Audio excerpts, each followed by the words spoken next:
All right. Welcome back. Good morning. And first, do you have questions about last lectures? No? Not at all? So just to refresh a bit your intuition, look at page 78. You've got a picture of a half-planar, infinite, bipartite, rooted map. You should understand all these words and adjectives. Infinite, bipartite, all the faces are at even degrees. Rooted, given with a distinguished-oriented edge. Map of the half plane. So here it's an infinite map with an infinite boundary, and the root edge and the infinite boundary, the infinite face is lying on the right of the root edge. And if you look at page 88, 10 pages later, then you've got an artistic drawing of an infinite quadrangulation of the plane. So it's an infinite, you need to imagine that you're on the plane, that if you look around, you see all quadrangles, almost all quadrangles. If you look carefully, there are a few mistakes. It's an artistic drawing. So quadrangulation, all the faces are quadrangles, degree 4. So it is, as a matter of fact, bipartite as well. You've got the root edge that you see on the left-hand side. And there is no infinite face here, so it's a map of the plane. It has one end. All right?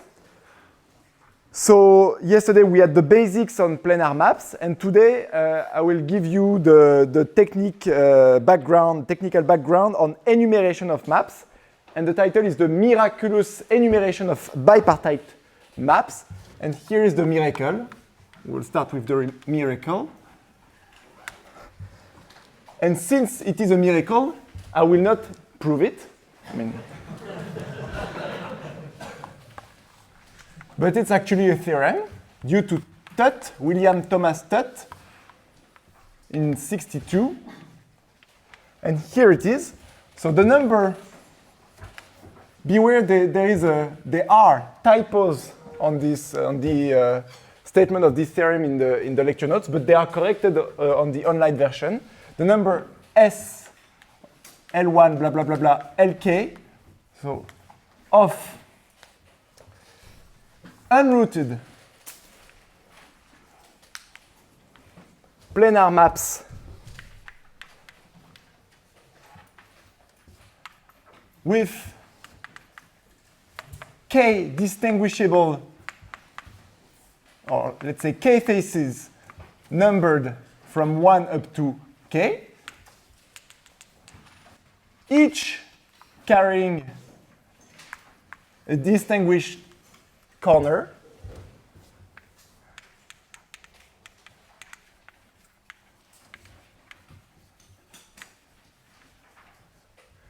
So this number is equal to, so SL1 up to LK, magic formula. It's n minus 1 factorial divided by v factorial, and the product for I from 1 up to k of this ratio 2li factorial divided by factorial li minus 1. What is n and what is v? N is the number of edges of the map, of such a map. And what should be the number of edges of such a map? So you know exactly, K face of degree 2L1 up to 2LK, the faces, they are numbered from 1 up to K, and these numbers, they are the half degrees of your faces. So you know exactly the degrees of your faces. So, as I mentioned yesterday, if you sum the degrees of the faces in a map, you get twice the number of edges in the map. So the number of edges of such a map is just equal to the sum of the Li, right? And then the number of vertices is equal by Euler's formula, is equal to n plus 2 minus the number of faces, and the number of faces here is k. That's the number of vertices of such a map. Okay? So this should look like a miracle for you. For me it is. Because you have a very simple number for a very complicated object which count planar maps with degree constraints. It's really a miracle. So there is a similar formula for plane trees, which was discovered by Tutt 2 years after, which is much simpler to prove, but discovered afterwards. So what does this object count? So these objects, they count planar maps, unrooted. The faces are numbered from 1 up to k. Remember that the external face has to be numbered as well. So 6 faces here. Each face carries a distinguished corner. What is a corner? A corner is just what you think it is. It's an angular sector in each face. Okay? And you need also a corner here, for example, for the external face. So distinguish, sorry, one is missing here, for example. Sorry, thanks. So when you distinguish a corner, it's exactly the same as distinguishing an oriented edge, because I can tell you, for example, this corner, that's the same as distinguishing this oriented edge. Okay? You take the edge, you take the face lying on its right, and the corner is the one that you have on your starting point. Okay? So it's the same as distinguishing oriented edges, but it's simpler to draw corners. All right? So let's make one example of this beautiful formula. So if you want to count, for example, the number of quadrangulation, what is the number of quadrangulation with n faces? So you want to specialize this formula for L1 is equal to blah, blah, blah, blah, is equal to Ln is equal to 2, because you want the half perimeter to be 2, right? But if you want to count quadrangulation, you just want to count rooted quadrangulations. So what you need to do is you take this factor S2 n times, but this will count quadrangulation with, as I said here, face number from 1 up to n and one corner in each distinguished face. So what you need to do first, you want to divide by 4 to the n minus 1 to remove the symmetry factor coming from the distinguishing a corner in each face. And you want to divide by n minus 1 factorial to remove the number in all the faces except the first one. So here you kept the corner in the distinguished face number 1, and you remove the number in all the faces. Okay? And if I am not mistaken, what is this? Okay, let me do it by heart. You check. If it's not correct, then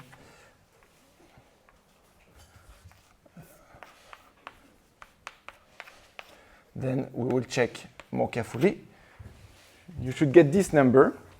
And this number turns out to be also the number of rooted maps, not quadrangulation, with n edges. And there is a simple explanation for that. There is a nice bijection between quadrangulation with n faces and rooted maps with n edges, which you can find in the lecture notes. Okay, so you can specialize this formula to get various numbers.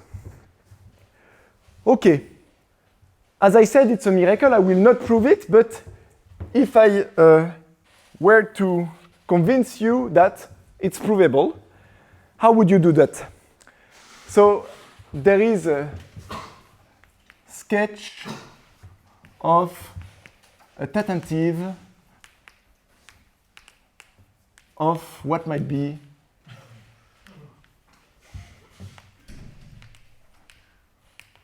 a proof. Well, it's just proving that by induction. So imagine that you want to compute this number S L1 up to Lk. So you're given a map with phase degrees which are prescribed by 2L1 up to 2Lk. And you look at phase number 1 here, and you remove the root edge, meaning the edge associated to your corner. And as yesterday, there are two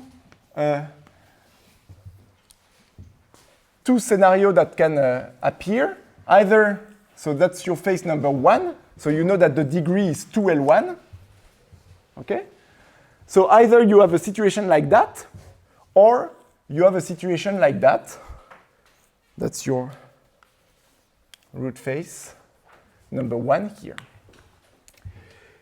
And I claim that you can enumerate those objects by induction, because if you remove the root edge here you've got some phase degrees, let's say L and L prime, and L and L prime, they should make L2 up to Lk.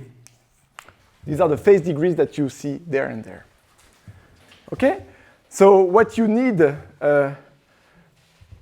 now to enumerate is you need to enumerate those guys. So inside each phase you've got a distinguished corner, but you also need to know what is the degree of the external phase. Okay, let's call that L. And on the other side you've got L prime, and there is L prime. But there is a compatibility relation between L prime and 2L1, namely 2L plus 2L prime should be equal to 2L1 minus 2, plus 2, minus 2, plus 2, minus 2, plus 2, minus. The rule is to start with a minus because it's easier to correct into a plus. Okay? And so roughly speaking, in this case, this L1 up to Lk can be written as a sum over L plus L prime, which is L1 minus 1, and you split the remaining phase degrees into two sets. And roughly speaking, I don't know if there is a combinatorial factor coming from the numbering of the phases, but let me just make a product, something like that. Right? So it seems that it's really something that can work by induction. Here it's a bit of the same flavor, and I leave it up to you as an exercise. Okay, so checking Tutt equation or Tutt slicing formula here, is more or less very complicated exercise by induction that you give to a prep school student to occupy him for 2 weeks, I don't know, because it's very, very, very complicated to check. But what was the achievement of Tutt is to guess this very simple formula. All right? So that's the miracle we will rely on for the rest of this lecture. Okay? So now let me introduce the Boltzmann model. Boltzmann model of random maps.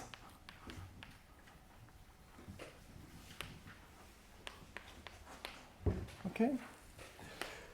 So we will focus on what I call maps with a boundary and a target. So what is a map with a boundary and a target? So as usual, it is a bipartite map, something like that. I don't know. Let me make something a bit more complicated. 1, 2, 3, 4. And 1, 2, 3, 4, 5, 6, I don't know. Okay. So that's a bipartite map. I've got my root edge here. And by definition, the face which lies on the right of the root edge, this face here, I will call it the external face or the root face. And I will denote, so that's my map M, and I will denote its degree, its perimeter, by the perimeter of the map. This is half the degree of the root face. So in this case, it's, I don't know, 1, 2, 3, 4, 5, 6, 7, 8, 9, 10, 11, 12, 13, 14. So here it's 7. Okay? And I will call this blue region the boundary of the map. So this is the boundary of the map.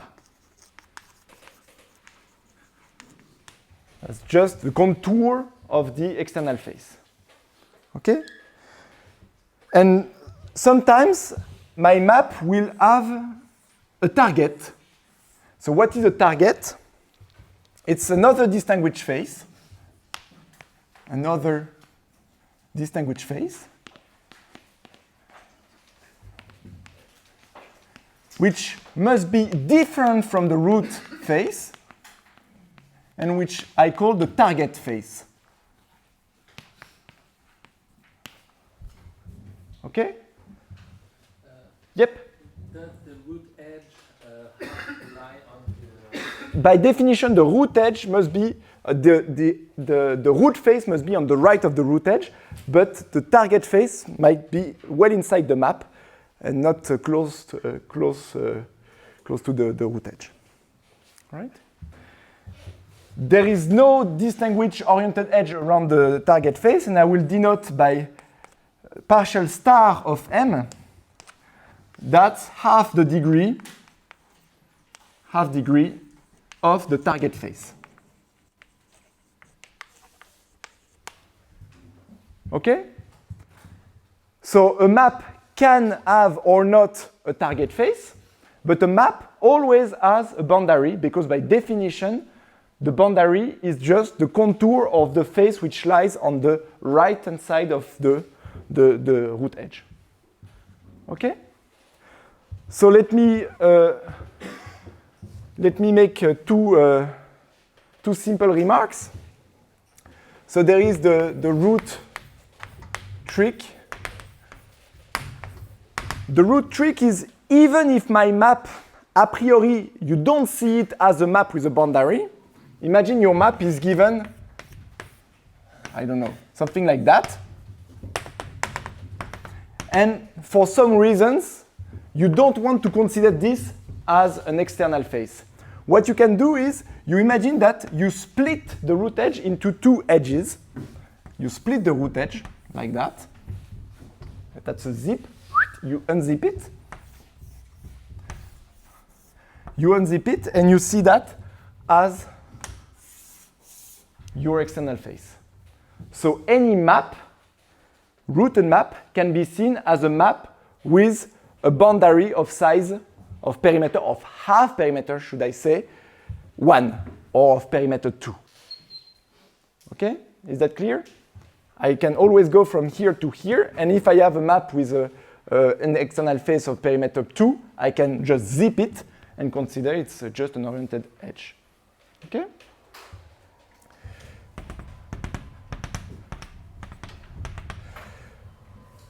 Okay, this only works because I have restricted myself on bipartite maps because this guy and this guy, they cannot be confounded. So that's the root trick. And there are a few notations that will come into the play now, but they are all of the same type. So I will have some stuff here, and I will have two indices, so one index and one exponent.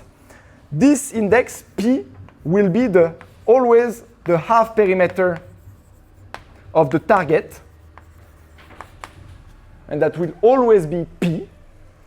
And this L with parentheses will always be the half perimeter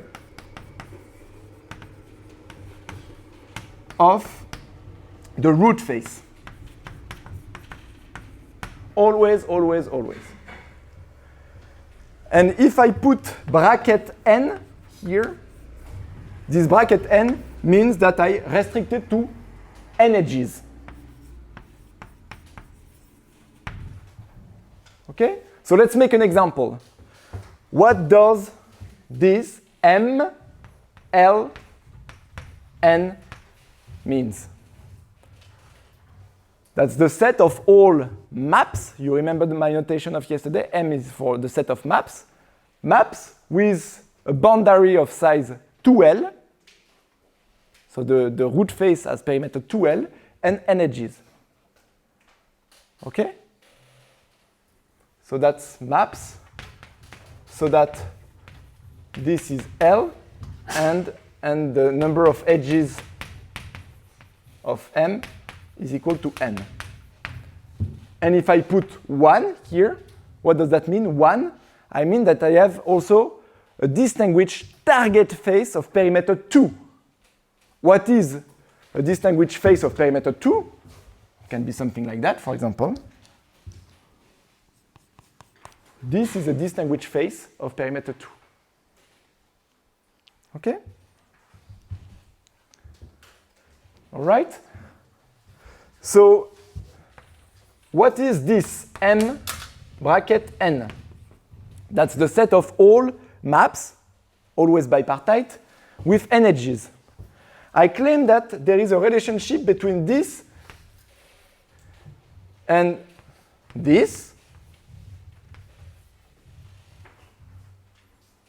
So I said, okay, if you have n edges, you can always see the root edge after splitting as a two-gone.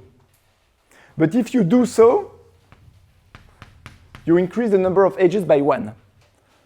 So a map with n edges can be seen as a map of perimeter with boundary of perimeter 2 with n plus 1 edges.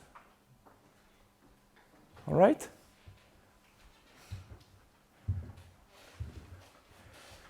But there is also,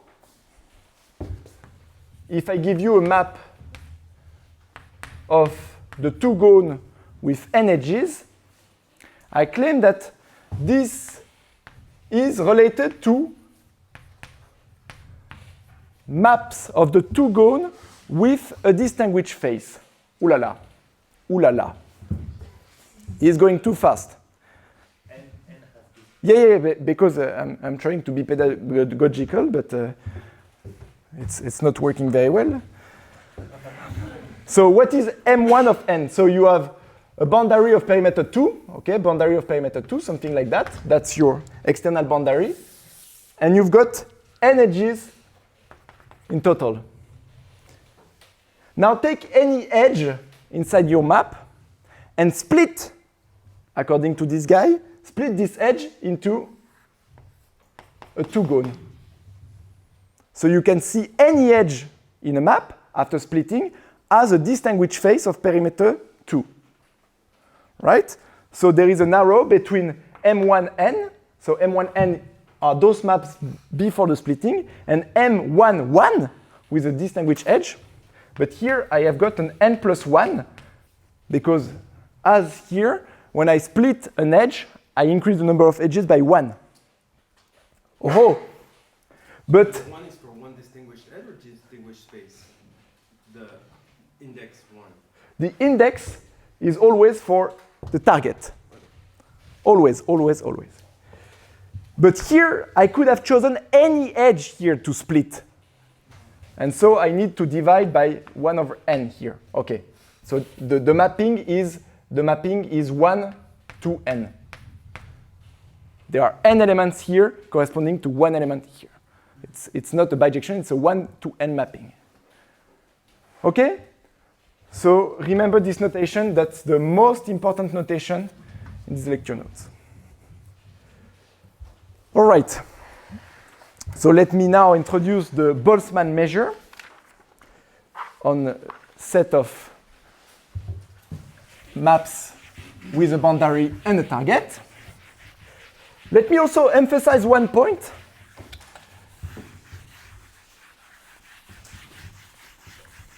I want to emphasize that the boundary of a map, or the external face, if you wish, is not a simple face. What do I mean by simple? I mean that when you do the contour of the external face, you see that you have pinch points here, that you come to this vertex twice during the contour. Okay? So the contour of the root face is not a simple cycle. It may have pinch points. It's the same for a target face. The target face, its boundary may not be simple. Okay, it was simple in this case, but if the face was like that, it's not a simple face anymore, because its contour is not a simple curve. All right? So it's very important to allow for non-simple faces. Okay? Questions? So let me now introduce the probabilistic model we will be dealing with. So definition, it's the Boltzmann measure.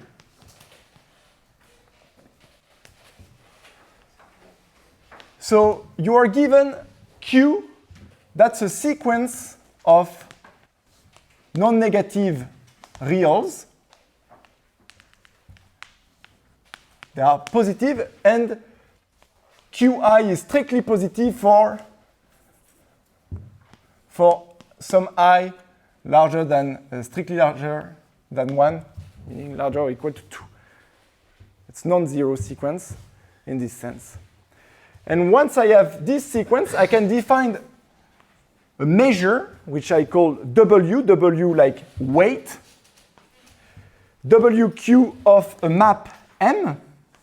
That's a measure, and that's the most simple thing you can imagine. It's just the product of all faces of the map of Q index by the degree of your face. Since we are in the bipartite case, we divide everything by 2. Okay, so for example, if you had this map here, this rooted map, the weight that would come with this map, here you put a weight Q2, a weight Q2 here, Q2, Q1 here, Q1, 2, 3, 4, 5, 6, 7, 8, Q4, and for the external face, 1, 2, 3, 4, 5, 6, 7, 8, 9, 10, 11, 12, Q6. Okay? Just product form. Okay. If my map has a boundary, if I see my map as a map with boundary and a target, possibly a target, we should not count, that's a convention, but a nice one, we should not count those faces in the above product. Okay? So if I want to see my map as a map with boundary or target or with target, I do not put a weight on the root face and the target face. Okay, that's the definition of the Boltzmann measure. And clearly, this is a number. For each map, I have a number. And this measure is a sigma finite measure on the set of all maps. But it's not clear whether or not the total weight of maps is finite. Okay? And for this, I will introduce some notation. So what is, for example, W, L, Q, P, N? So you know what is this? This is the P-Wasserstein distance. Sorry, but let's try to guess my notation. That's a weight. Always for this exponent L, I mean that I have a boundary of size L, a target face of perimeter 2p, and L edges. So this will not be nothing but the weight of the corresponding ensemble that we just defined. Okay? So you can define WL, you can define WLP, and you can define WLPN, and you can define WLN, stuff like that. These are the total weights of maps. Let's say for this one, just with a boundary of perimeter 2L and no target face, and no constraint on the number of edges. Okay? That's the only notation I'm asking you to swallow. So please take a glass of water, swallow it, and after that, we're done. Okay? So Q will be fixed from now on, basically? Yes, Q. Okay. My goal is to produce a universal results for. If you change Q, the results are universal. But when we fix the model of planar maps, Q is fixed. Q is a parameter which is fixed when we study the maps. Okay, so very good point. Yes, Q does not appear here because otherwise, I mean, the notation is already complicated enough. So Q appears implicitly in this.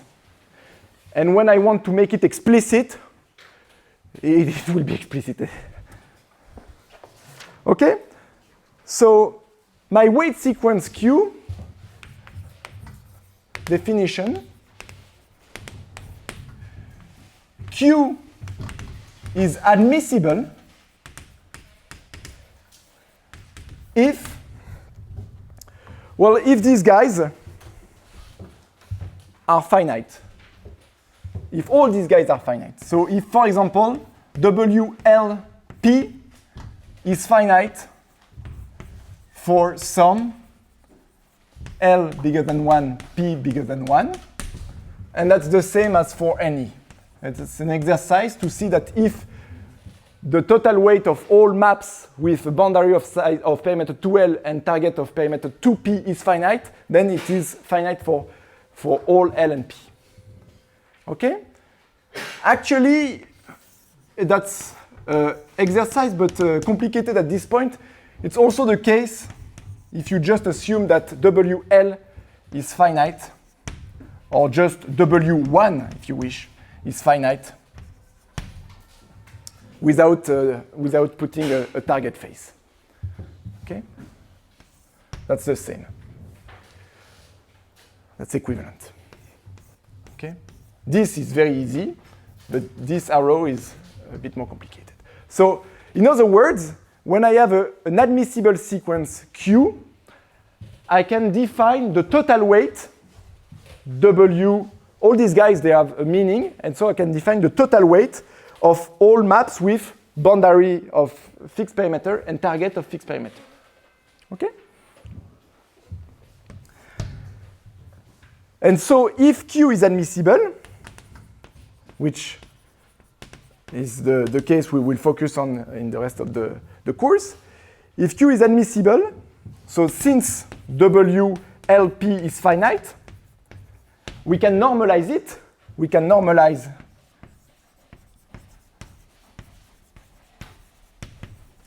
the Boltzmann measure WQ on set of maps with boundary and target to get a probability measure.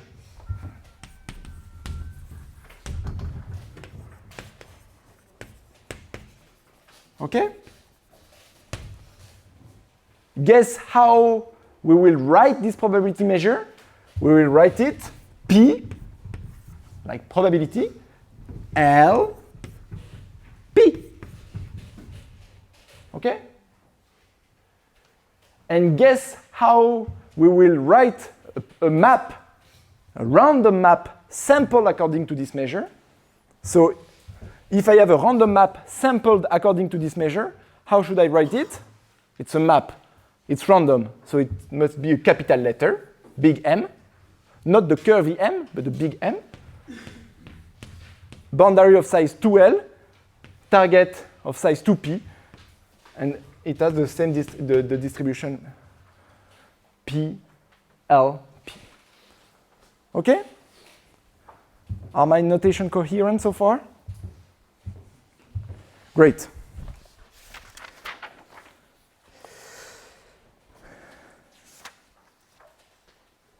Okay. So that's it for the notation. And now let me derive a consequence of this miracle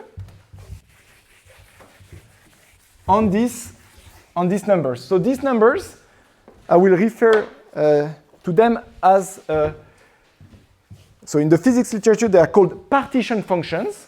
As usual, you know, when you have a measure which is not a probability measure and you take the weight of this measure, it's the partition function. And here we will call them the disk partition function. Why disk? Because my maps, they have a boundary. I say that you can see these as maps of the disk. The disk has the perimeter 2L. Okay? So if you hear me talking about disk partition functions, this is nothing but these numbers. Okay? So let's derive the key consequence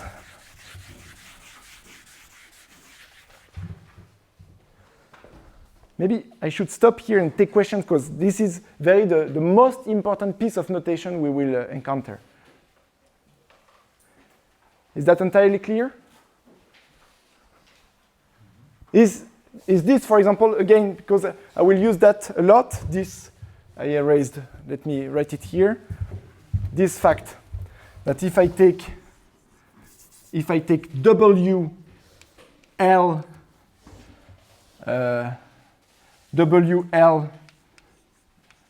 n, then this is 1 over n WL1. Is that clear? You remember how we do that? So this is the weight of all maps with perimeter 2L and n edges in total. So you have n edges in total. If you take one edge, this one, you can split it into, so you've got the root edge here, you can split it into two gone. That makes for you a target face. So you are now a map with a boundary of size 2L and a target of size 2. So you are in ML1. And if you take the weights of all the faces here, notice that it was important that we do not count the weight of the target face. And you sum, you get the weight WL1. Ah, yep. You are following, it's good. At least two of you. Yes? An idea of why the equivalence in the proposition is true for some of probability? Exercise. This is not a very big deal because when you start from a face of perimeter 18, you can deterministically go to a face of size 2, say, and so this is not complicated. No, this is complicated. Going from guy with a target to guy without a target, this is much more complicated, but it will be a consequence of what we will be deriving soon.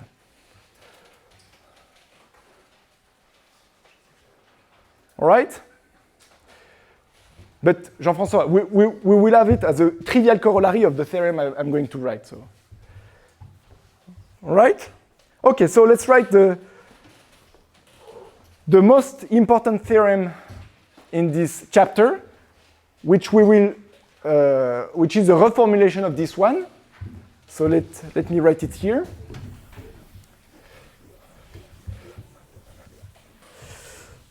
So I should say, you may wonder why this guy is considering this measure. First, it's very natural. It's a product form of all faces, and it's the generalization of what you would have for trees of the Galton-Watson measure. So it's a product form Galton-Watson measure. Or if you are considering random walks, what is the product form for random walks? It's just independent guys. You know, for each increments, you have a product form. So it's the most natural measure you can put on maps. Product form on the faces. And the second answer, it is because we know how to handle this measure. That's the most honest answer, but... Okay, so here is the result. The result, so you have this Q and you have this partition function, and you know that Q is admissible if this partition function are all finite. But you say, but how can I be sure that Q is admissible? I'm going to give you a criterion. So, theorem, Q is admissible if and only if the following, if only if we have a solution, a positive solution,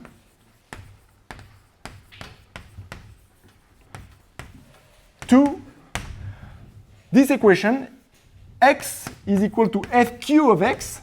And what is this fq of x? By definition, fq of x is a simple function. It's 1 plus the sum of all k larger than 1 of qk. Choose k among 2k minus 1, x to the k. Okay? And if so, let zq be the smallest positive solution.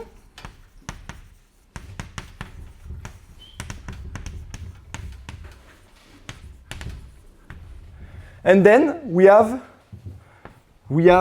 an explicit formula for WNPN, WLPN. Let's check if I have Alzheimer's disease or not. It's L over 2, 2LL, the central binomial coefficient, 2PP, ZQ to the L plus P times the probability that the first heating time of minus L minus P is equal to N. I come back on this, but let me just check.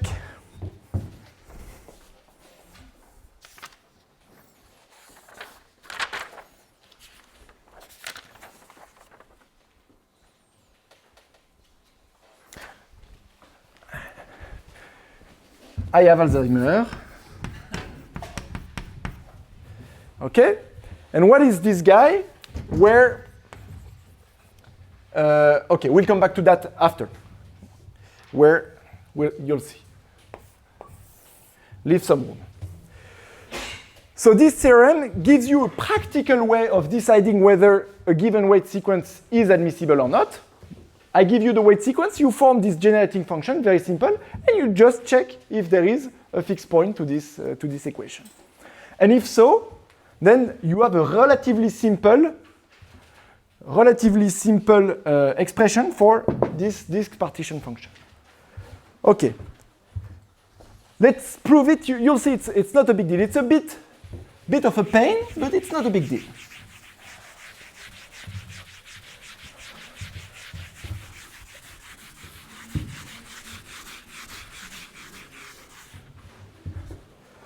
Okay.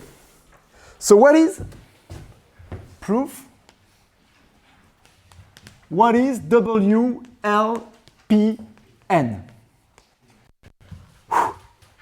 So you want to count the weight of all maps with a perimeter 2L, a target face 2P, and n edges in total. So of course, you will use touch slicing formula. So it's the sum over all maps. So let's L1. So L1, say the face number 1 is L. Let's say L2 is P. And then you've got L3 up to L blah, blah, blah. So you will have this touch weight let's say Li. But if you sum this, remember, we are summing maps with faces which are distinguished. They are numbered from 1 up to blah, blah, blah, blah, blah, n. Okay? And each face has a distinguished corner. So what should I do? I should multiply by some symmetry factor to get what I want.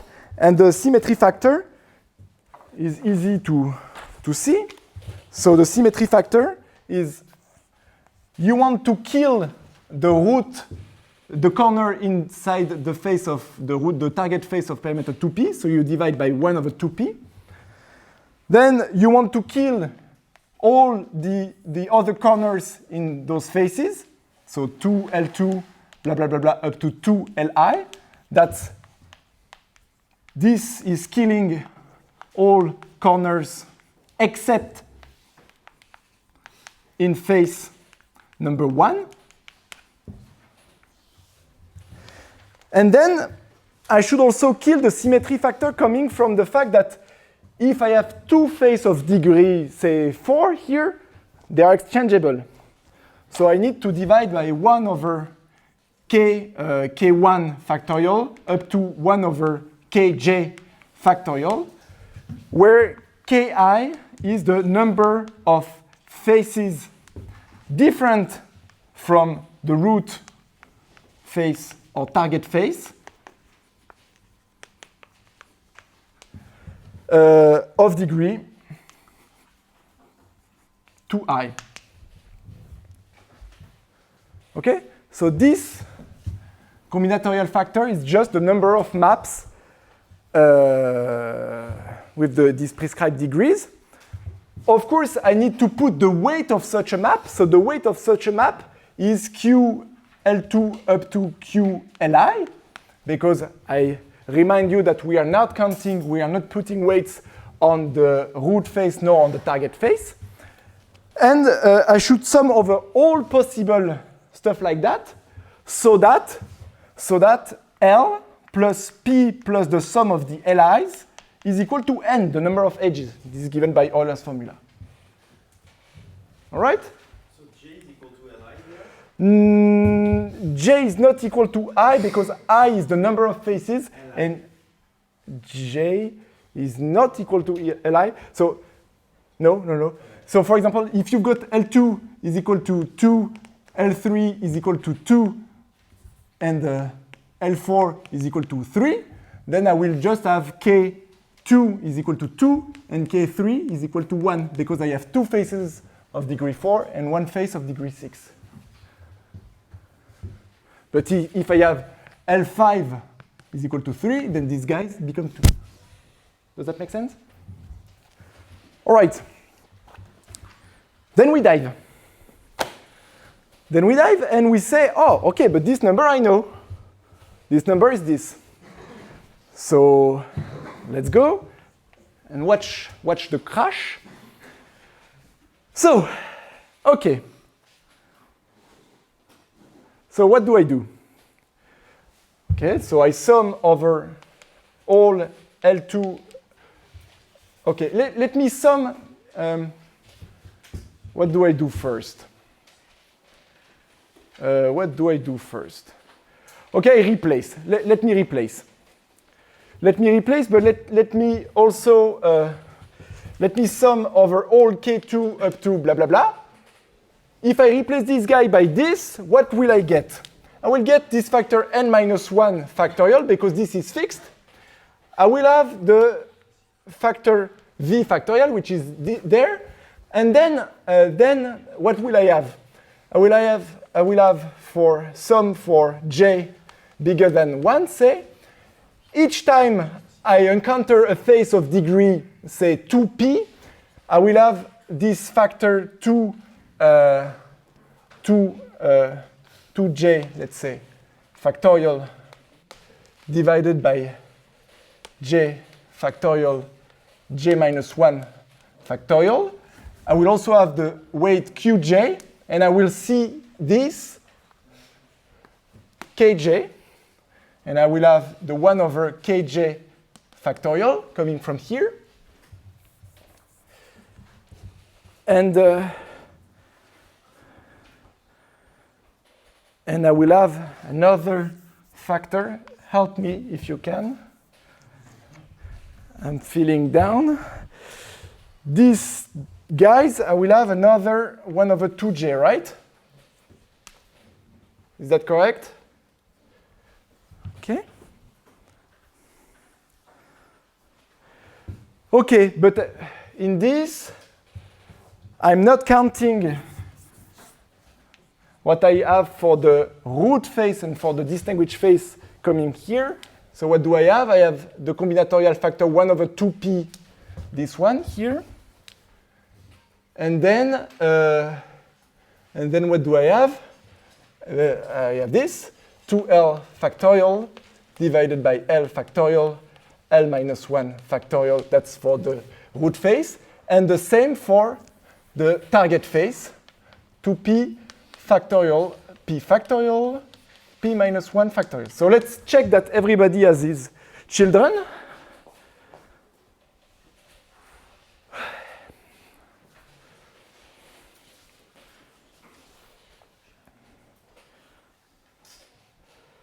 Seems more or less okay, right? So the sum here is running over all k1, blah, blah, blah, blah. So the sum is running for L plus P plus I times Ki, because Ki is the number of faces of degree I. So if I sum I, Ki, I've got this sum, which is equal to n. Right? You agree? We'll see. So let's finish here. Where is exponent kj coming from? Sorry, There is exponent kj. Where is it coming from? kj, each time I see a face here of degree 2p, there will be a factor. This factor, I will see, okay, fixed 1p. I will see a factor qp here. I will see a factor 1/2p here. And I will see a 2p factorial divided by p factorial, p minus 1 factorial. And this factor, I will see how many times? I will see the number of faces of degree 2p, which is just this kp. That's why this guy is to the power kj. Okay?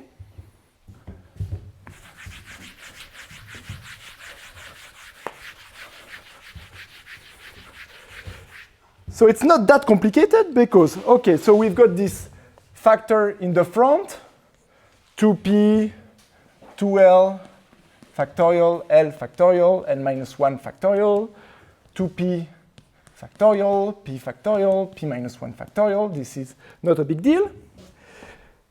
And now let's look at this. Then I've got this n minus 1 factorial over v factorial, and the product of the kj factorial. I take them, all of them, I put them here. And then I have got the product over j of some guy here. And what is this guy? This guy is qj. And look, this 2j kills 1 2j. And I have 2j minus 1 choose j. Good. Haha! I'm the only one following, maybe, but haha!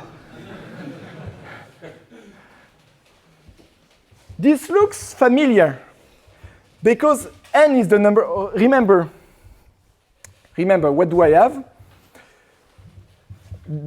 What is the number of faces? Number of faces is 1 for the root face, 1 for the target face, and the sum of the qi's.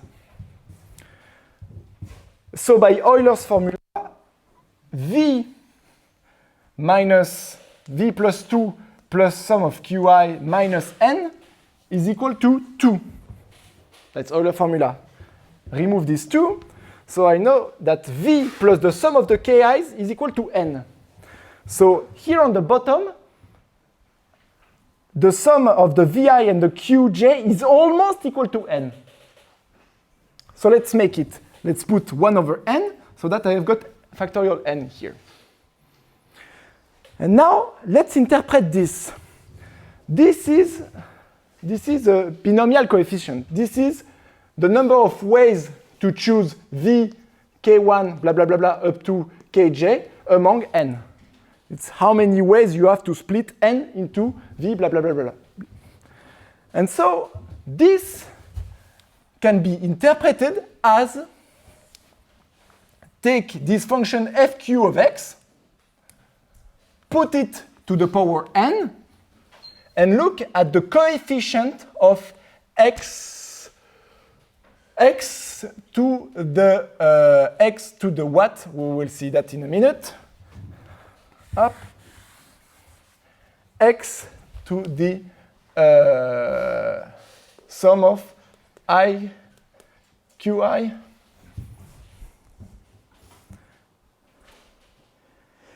Indeed. So at this point, you need to relax for 1 minute. And you imagine that you expand this fq of x. Fq of x is 1 plus this guy here. Put this to the power n. And now, imagine that you expand that, and you look at the coefficient whose degree in x is fixed. Sum of I qi.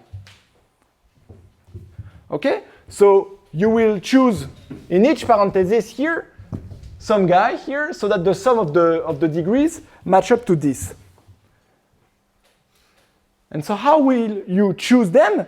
Well, you will say in each parenthesis I will choose the degree k, the degree j, should I say, the degree j, and I will choose degree j kj times.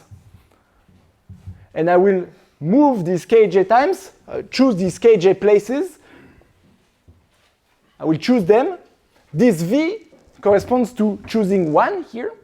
And so this combinatorial factor is among these n parentheses, how many times should I choose 0, how many times should I choose degree 1, how many times should I choose degree 2, and so on and so forth. And in the end of the game, you will end up with something of this degree. But remember that this degree is just fixed. It's the degree n minus L minus p. Okay? So in the end of the game, we can erase that now.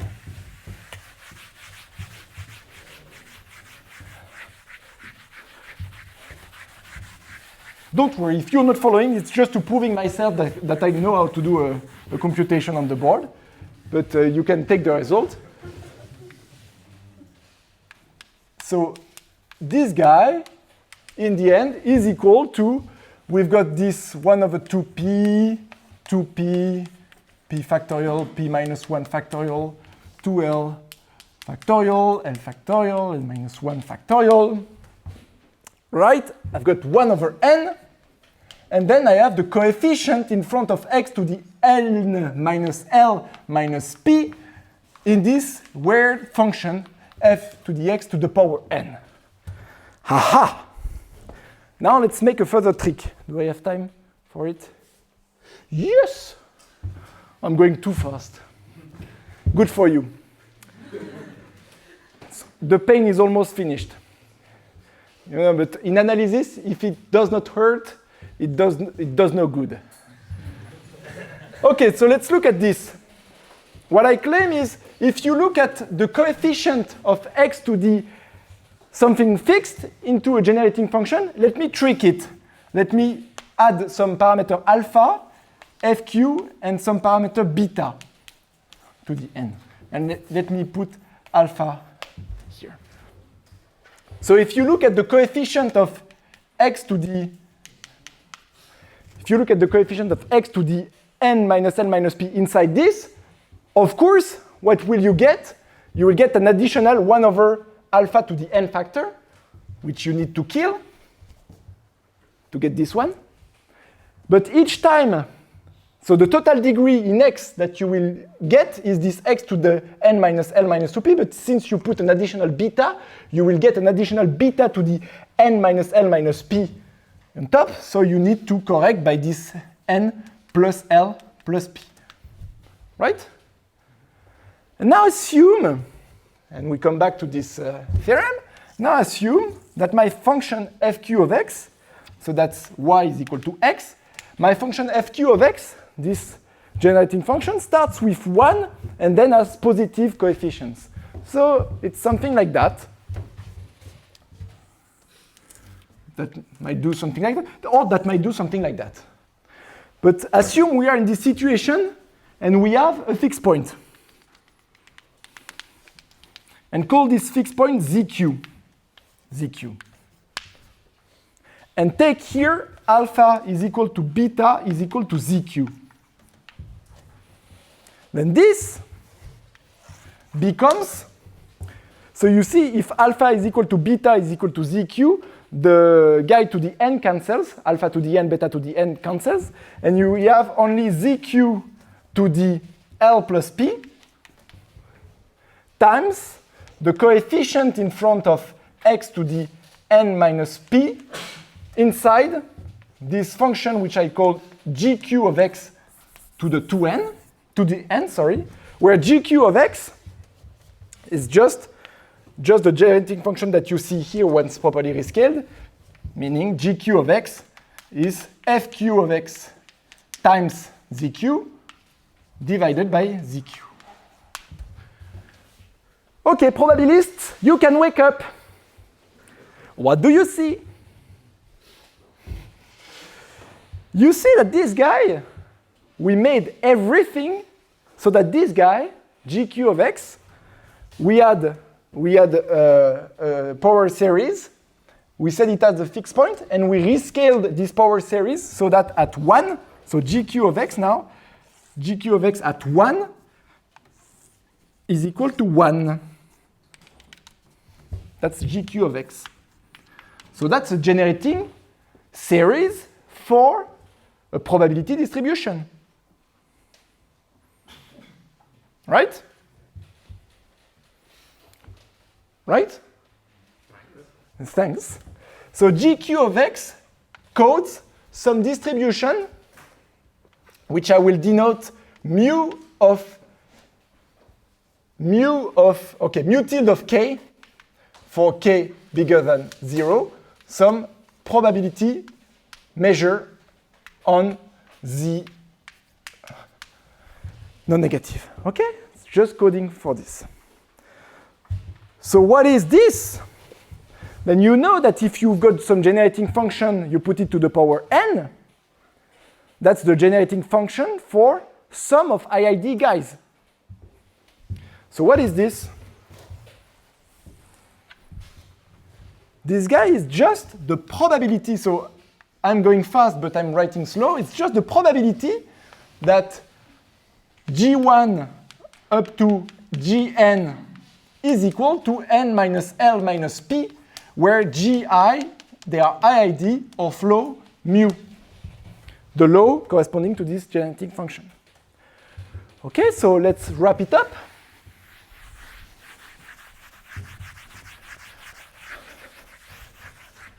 Wrap it up. So this WPLN is equal to, so there is this factor which is always the same, 1 over n. And now we've got probability that J1 plus Jn is equal to n minus L minus p. But you say, oh, but it would have been more convenient here not to introduce mu tilde, but to introduce mu. Mu of k is mu tilde of k plus 1. So that mu tilde is a distribution on -1, 0, 1. You just shift by 1. So that this becomes, let me put tildes here, and no tilde here, so that Ji is distributed according to mu, but this shift just introduces a shift of n here, because you subtract 1 each time. Wow! Okay, so does anybody has seen this formula before? Not the whole formula, but this. So you have a random walk. J1 plus Gn is just a random walk. That's a random walk with step distribution mu. And I'm asking this random walk to be equal to minus L minus P. Notice that this random walk has some particularity. It can do positive jumps of arbitrary, depending on this guy, it can jump of 0, 1, 2, whatever, but it can only decrease by 1 because this mu is supported on minus 1, 0, 1, blah, blah, blah. And so you're asking this walk to be at some height minus L minus P at time n. Then there is this famous lemma that will be demystified this afternoon. Where is Thomas? And you will explain the computation, of course. No, you will redo it in 10 seconds. Okay, so there is this Kemperman formula,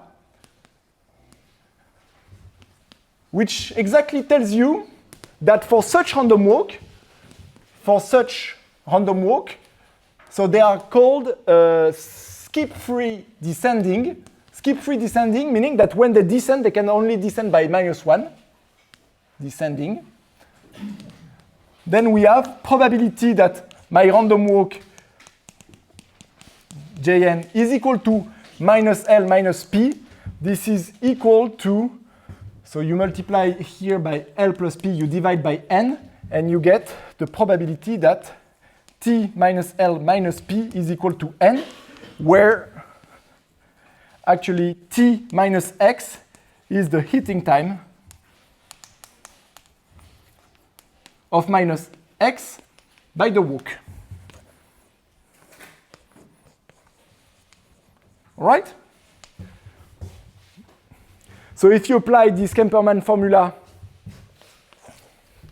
here, you see that this will kill this factor 1 over n, replace it with the factor L plus P. And so if you plug this back here and there and do a little bit of algebra, you recover this formula. Where, donc, we can finish the theorem, where tau minus x is heating time of minus x by the walk with increments whose distribution is mu, let's say mu tilde minus 1, where mu tilde is linked to the generating function fq of x zq divided by zq.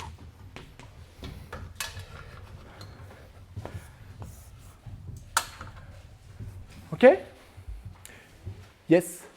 So, I mean, maybe I should just be patient, but is there a particular reason? I mean, I'm a statistician.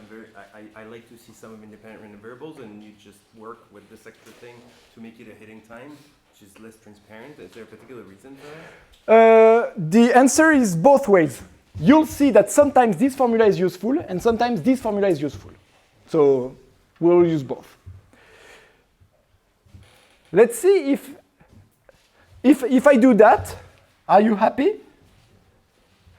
Let's see if everybody is skilled or not. What do you use? But U is the smallest solution. Sorry? You said that ZQ is the smallest. ZQ is small solution, yeah. I could have taken this one.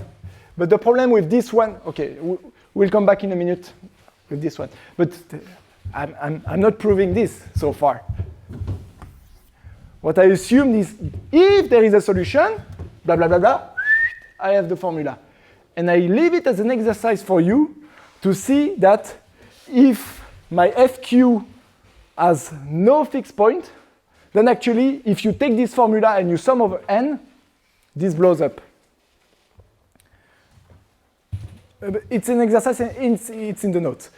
For your remark, yes, Actually, you see that there I could have taken any alpha and beta, and the formula were just the same. But the key thing is that if I take the smallest solution here, the generating function GQ, this GQ, it has this form and it is above the line y is equal to x. What does that mean? That means that here, what can you say about the derivative of GQ at 1? It must be less than 1, right? Less than 1. So if now I subtract 1 to get the measure mu, what can you tell about mu? This measure mu, so this measure mu has mean in between -1 and 0. Whereas if I had taken the other one, here, I could have run into some trouble, but not trouble, but let's say more complication. All right, let's forget about this awful computation, this miracle, and so on. And now let's take this as a black box. That's my black box, if you wish. That's my enumerative black box. And let's see some consequences.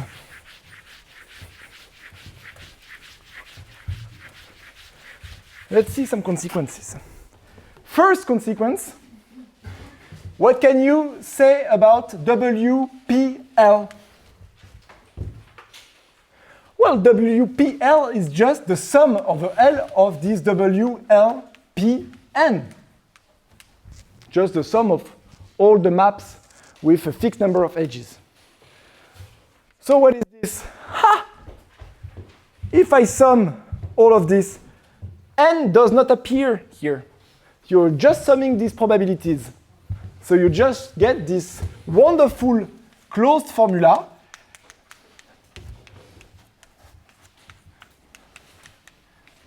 ZQ to the L plus P, because the rest here are sum up to 1. Why? I should tell you something. Why the sum of the heating probabilities of minus L minus P to be at n is equal to 1? Because my random walk here, my random walk has a mean which is negative. So I'm sure that this walk will hit minus L minus P at some point, which is not the case, by the way, if it has a positive type. Okay? Wonderful formula to my test. Why? Because you see that here, LP, they are parameters, they appear here, and the only way Q appears in this formula is through the ZQ to the L plus P. That's wonderful, right? Q is something very complicated, but it appears in this formula only through this ZQ. Okay? So let's derive other consequences. So now, if you want to compute, let's imagine you want to compute WL. You want to compute the total weight of maps with a boundary of size 2L and no target face inside. So you say, okay, that's the sum of all maps with a perimeter 2L and n edges. But via the splitting trick that I told you about, that's the same as if I distinguish one edge and split it into two gone, it's the same as distinguishing one target face, but I'm adding one edge, and so I should divide by this 1 over n. That was the formula that was written here. Remember that? So now if you look here, and you sum over n, what do you get? You get L divided by 2L plus 1. But actually the 2 is cancelled by the 2PP. You get this 2LL ZQ to the L plus 1. And now you get something a bit more complicated than before. You get the expected heating time of tau minus L minus 1 minus 1. Why? Because here, this n is this n, and so I'm dividing by 1 over n when this guy is n plus 1. Right? So if I sum, I get this expectation. So you see that now this formula is a bit less universal than this one for the target phase. If you have a target phase that's a universal formula, this is a bit less universal because you've got this strange-looking factor, except for Pascal. Pascal should be happy to see this factor with the minus 1. All right. So let me make... So why is this guy interested in computing those partition functions? Well, you will see that they have very nice probabilistic interpretation, and let me give you one straight away. So remember, so let me make a check. What is this? PL. PL, what is this? Nobody will sit in the first row any. No? So somebody has an idea what was this PL? Yeah, it's a distribution on... It's the normalized... No, but it's the distribution, it's the same. Normalized distribution on... That's with the root space of degree 2L. Yep, on root face with degree 2L, and you put the weights inside here. Okay? So, what is the expectation under this measure of the number of edges of a map M? Okay, so I fix L. That's my boundary length. I let the map be random inside, and I ask you what is the number of edges. Okay, so by definition, it's the normalized weight. So you normalize by WL, and you sum over all n of WL n, and here I put an n. But what is this? This is the same as WL, same trick as before. This WLN is the same as WL1, n plus 1, but divided by n. Times n. So I'm summing over all n of this WL1 n plus 1, and so in the end I just get WL1 with a target divided by WL. So if I know how to compute these numbers, which I showed you how to compute them, I have got some probabilistic, and we will have many more, some probabilistic interpretation. This ratio of partition function is just the expected size of a map with a boundary of length L. Okay, let me try to ask a stupid question. Yes? To ask a question, yes? That the quotient in the end of your equation will always be less than 1 because WL1 is less. No, the final quotient. This is bigger than 1. This is bigger than this one because I've got many more maps here than here. Because here I have a target face as well. I have got many more maps here than there. The fact that it is The target face gives you an additional combinatorial factor. okay. So this guy will be typically more than 1. And if you look at these numbers, this is of order 1 over the expectation of 1 over tau minus L, roughly speaking. If I'm correct. And we'll come back to that later on, but All right, so we will have many use of this formula, and let me give you one. I have the impression I've been too fast. Is this a correct impression? All right, let me finish. Yep. Do you want me to slow it down? No, because I really need to prove this lemma. Okay. And for those who are afraid, then I will tell you something later on. And the last lemma I want to prove today is a strong ratio theorem. The strong ratio theorem is if Q is admissible, then the ratio of the number of the weight of maps with a boundary of perimeter 2L divided by the same but with a boundary of perimeter 2L minus 2. So the ratio of this number goes to 4 times ZQ as L goes to infinity. It's called a strong ratio because in the literature when you have quantities like that, which converge, when you have one parameter you increase and converge to some number, you call that a strong ratio theorem, and we'll have many examples of that in the course. Okay, so let's do the proof. So we use this formula, of course.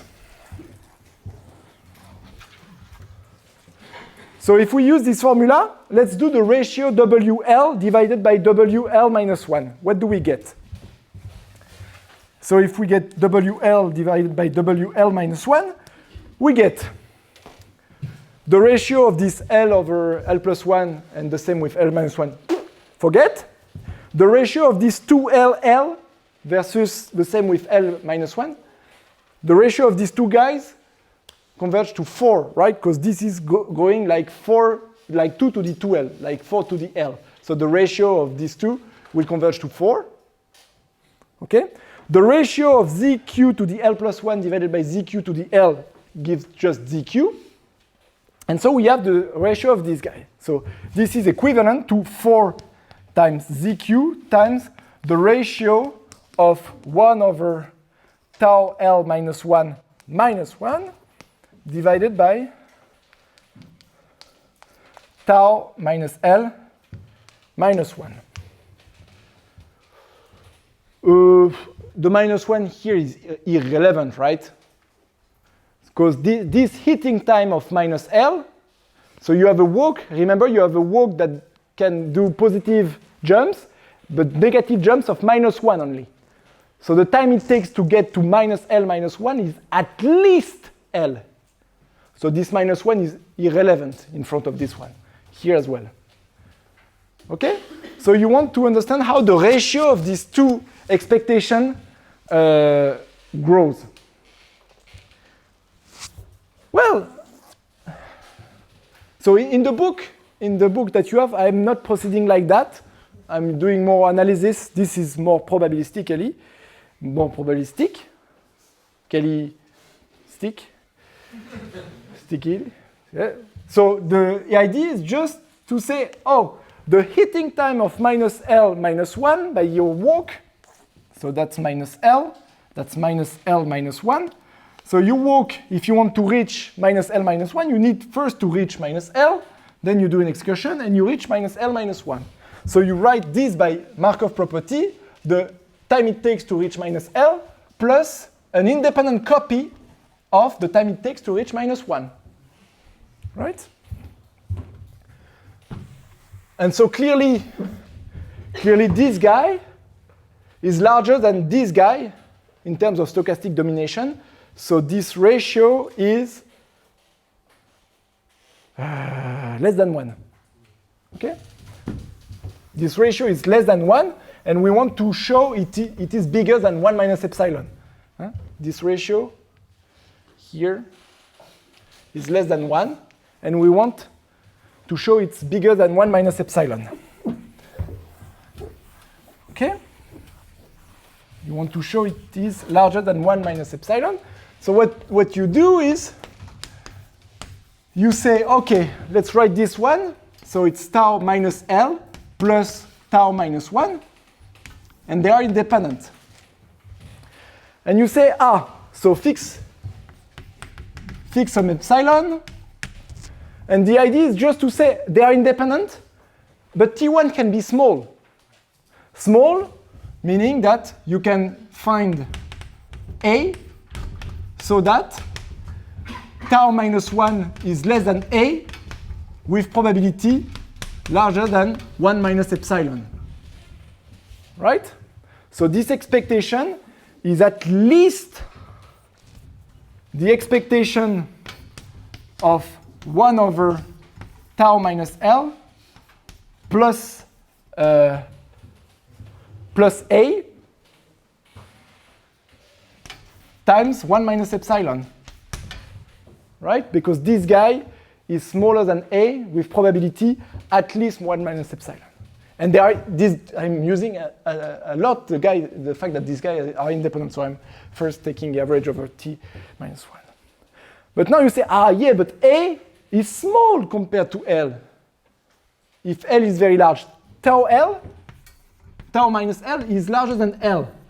So if L is large, so that for any y larger than L, you've got 1 over y plus A is larger than 1 minus epsilon, the same epsilon divided by y. This holds true for large y. Then this guy is larger than 1 minus epsilon squared, expectation of 1 over tau minus L. And so the ratio here is indeed larger than 1 minus epsilon squared for large L. Right? Anyway, you're killed, so. Okay, so this will be very useful in when we will define maps of the half plane, random maps of the half plane. Very good. I still have 2 minutes. So 1 minute to tell you 1 minute to tell you that if you've been afraid by this lecture or by the previous one, it's normal. But you should just take the theorem that was written on that board as the black box. And I will not come back to these details, these combinatorial details anymore. So this was the most technical proof we will ever see in these 2 weeks. But I had to go through it at the second lecture. So again, black box. Second thing is, you may say, but this Boltzmann weight, they are very complicated and so on and so forth. But you can take one very simple example where the weight sequence Q is just, you are putting X indicator K is equal to 2. What does that mean? That means that in my maps, if I have a face which is not of degree 4, then I put 0 weight. So this is just, if you have this, then it's just uniform measure on quadrangulation with a boundary. With a boundary of size 2L. Okay? And if you're afraid with these numbers and so on, for this guy, everything is explicit. When I mean explicit, all these numbers, you have closed formula which are in the notes, with ratio of factorials and so on. So if you're afraid, you just put the numbers instead and see what's coming out. Okay? And the last thing I want to tell you, is, so this measure mu, remember on the theorem, this measure mu, so we had this y is equal to x curve, and we had the function fq. In this case, it's not admissible because it has no fixed point, but if it is admissible, then it has a fixed point here. That was the zq. So if you're a probabilist, and if you've ever seen Galton-Watson processes and so on, you know that there will be a big difference between this case and this case. This case, the derivative here of the function gq is strictly less than 1. Here it is equal to 1, meaning that the measure mu in my theorem here had a strictly negative mean drift, and here has a 0 drift. It's centered. And this will be a very important dichotomy that will play a role in the geometry of the maps that we will sample according to this measure. That's all for today.